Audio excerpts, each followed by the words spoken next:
누가복음 2장 8절에서 14절까지 말씀을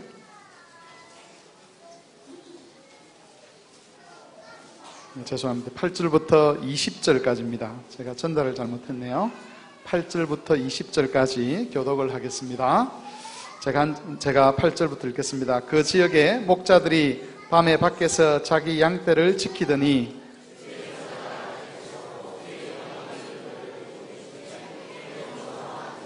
천사가 이르되 무서워하지 말라. 보라, 내가 온 백성에게 미칠 큰 기쁨의 좋은 소식을 너희에게 전하노라.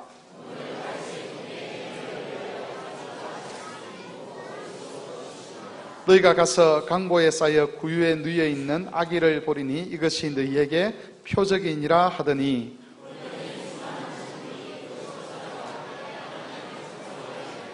지극히 높은 곳에서는 하나님께 영광이요 땅에서는 하나님이 기뻐하신 사람들 중에 평화로다 하니라.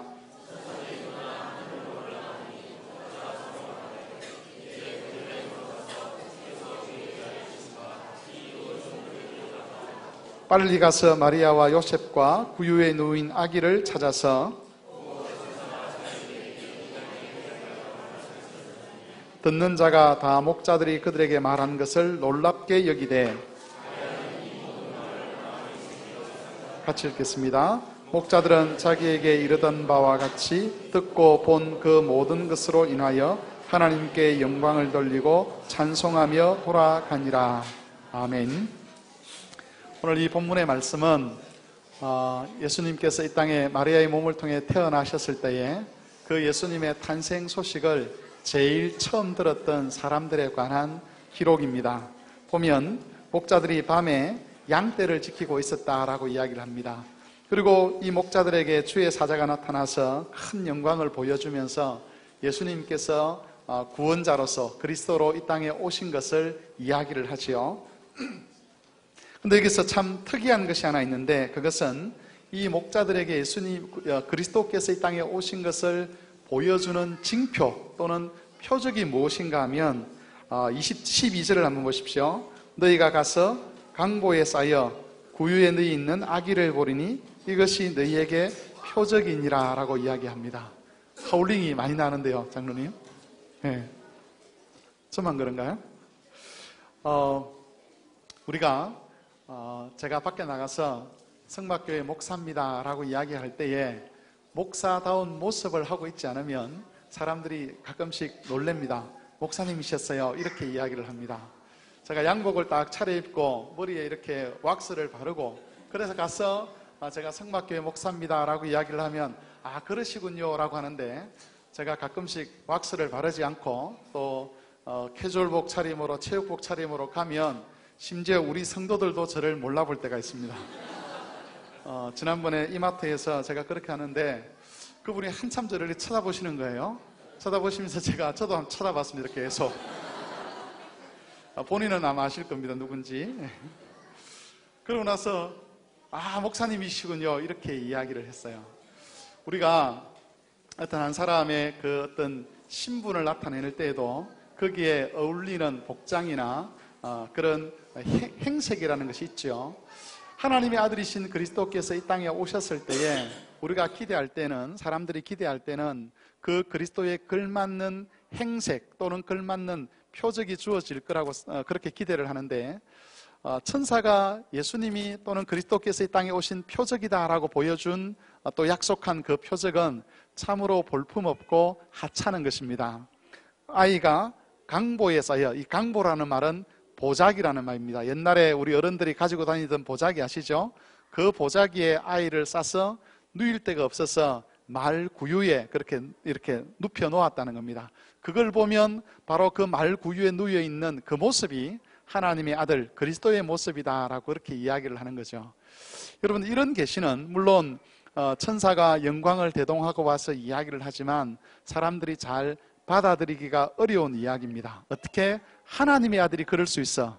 어떻게 그리스도가 그럴 수 있어? 라고 이야기할 수밖에 없는 것이죠. 그런데 놀라운 것은 그 소식을 들은 목자들이 그걸 믿었다는 거예요. 그리고 더 놀라운 것은 그 당시에 목자들은 법정에서 정인으로 설 수 없는 사람들이었습니다. 무슨 말이냐면 목자들은 사람들의 인식 속에 사기꾼이고 거짓말장이고 그렇기 때문에 저런 사람들은 절대로 정인이 될 수 없다라고 할 만큼 목자들의 도덕성이라는 것은 사람들에게 전혀 인정받지 못하던 그런 때였습니다. 그런데 이 목자들이 천사의 계시를 받아들이고 이 목자들이 그리스도에게 대해서 관심을 가집니다. 하나님께서 참으로 볼품없는 모습으로 이 땅에 오셔서 이루어 가시는 구원이 참으로 볼품없는 사람들을 변화시켜서 하나님의 구원 역사에 관심을 갖게 하는 것이죠. 이것을 그래서 이 천사들이 떠난 후에 목자들이 뭐라고 이야기를 하느냐 하면 15절에 가면 이렇게 이야기합니다. 목자가 서로 말하되 이제 베들레헴으로 가서 주께서 우리에게 알리신 바 이 이루어진 일을 보자 하고 그렇게 서로 이야기를 했답니다. 하나님께서 자기를 계시하신 그 약속의 말씀을 믿고 그것을 확인하러 가자 이렇게 이야기를 하는 것이죠. 우리가 사실 하나님께 관심 없던 사람들이지 않습니까? 그런데 그 관심 없는 우리들로 하여금 그리스도를 알게 하시고 믿음을 갖게 하시고 특별히 성탄절에 이렇게 교회에 모여서 함께 예배하고 성탄을 축하하고 감사할 수 있는 것은 하나님께서 우리에게 베푸신 은혜입니다.